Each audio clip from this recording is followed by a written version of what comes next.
Good to have you back. This lecture focuses on China's South China Sea expansion. In 1947, in the waning days of KMT rule on mainland China, an obscure cartographer drew 11 dashed lines encircling the South China Sea, often within 50 miles of the shoreline of coastal states, on an official map of the South China Sea.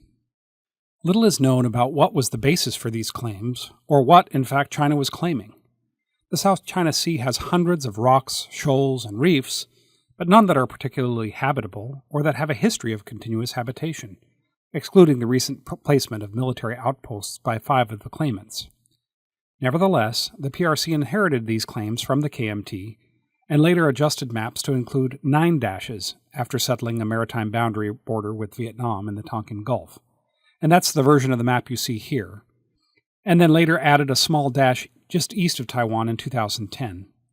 This expansive claim, in the second half of the 20th century, just at a time when maritime rights were increasing in importance and technology allowed for the extraction of oil and gas from the seabed, has become a core national interest of the PRC government, especially now that it has the wealth and naval might to overwhelm other claimants. Starting in 2013, just as Xi Jinping was coming into power, China began a massive land reclamation effort in the Spratly Islands, the southernmost island group in the South China Sea. At the time, China had the weakest position of any claimant save Brunei. Taiwan, Vietnam, Malaysia, and the Philippines all had airstrips in the Spratlys and had military outposts on the best bits of land available. China, by contrast, had 7 small outposts on mostly submerged features. Vietnam had, in previous years, done some modest land reclamation that garnered little international notice. China took this molehill of an idea and made mountains of sand out of it. Aided by the world's largest fleet of dredging ships, in 3 short years China became the largest, quote, landholder in the Spratlys, creating 13,000 hectares or 13 square kilometers of land, when the entire archipelago in its natural state has less than 200 hectares or just 2 square kilometers of land.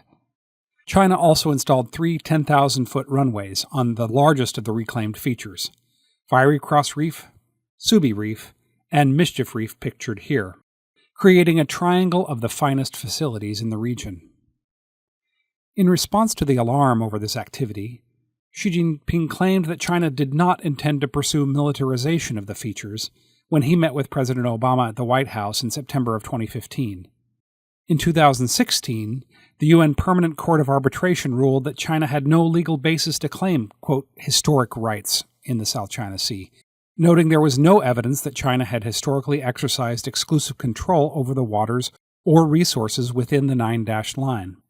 More significantly, the court ruled that all the features in the Spratlys were, quote, rocks rather than islands, which limits the ability for any claimant to justify claims beyond a 12 nautical mile territorial sea, not a sweeping 200 nautical mile exclusive economic zone that China covets.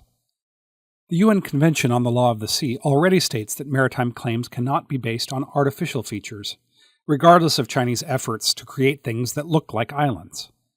China rejected this ruling, even as it remains vague on the extent of its actual claims. By December of 2016, the Chinese Defense Ministry admitted that it would place, quote, necessary military facilities, end quote, on the islands. In fact, construction on the islands, based on publicly released photos and press reports, shows extensive military facilities, including hangars for fighter aircraft, extensive radar and communication systems, and ammunition storage, as well as anti-ship cruise missiles and surface-to-air missiles that threaten ships and aircraft throughout much of the South China Sea. The land-based anti-ship cruise missiles, designated as YJ-12B, allow China to strike surface vessels within 295 nautical miles of the reefs. Meanwhile, the long-range surface-to-air missiles, designated as HQ-9B, can target aircraft, drones, and cruise missiles with a range of roughly 160 nautical miles. Based on China's behavior, it is employing an adverse possession or, quote, squatters' rights strategy in the South China Sea. Even though China rejected the Court of Arbitration ruling, it knows its position is weak and that its claims have no basis in international law. Nevertheless, China understands how to wield power and believes that absent the United States, which continues to conduct frequent freedom of navigation exercises to challenge the legitimacy of China's claims, other countries in the region will eventually acquiesce to China's ownership. It has been stringing those countries along for years, negotiating in bad faith for a regional code of conduct in the South China Sea, while refusing to negotiate except on a one-on-one basis, putting other claimants at a significant disadvantage. Other countries were unable to generate unified opposition to China's construction while it was taking place, in part because China wasn't doing anything illegal per se, and the other claimants had all done some reclamation on their own. The difference is by scale, not by type. As a result, China was able in a few short years to establish itself as the dominant power in the South China Sea vis-à-vis the other claimants. Now, nothing short of war will be able to dislodge China from its facilities or its claims in the South China Sea.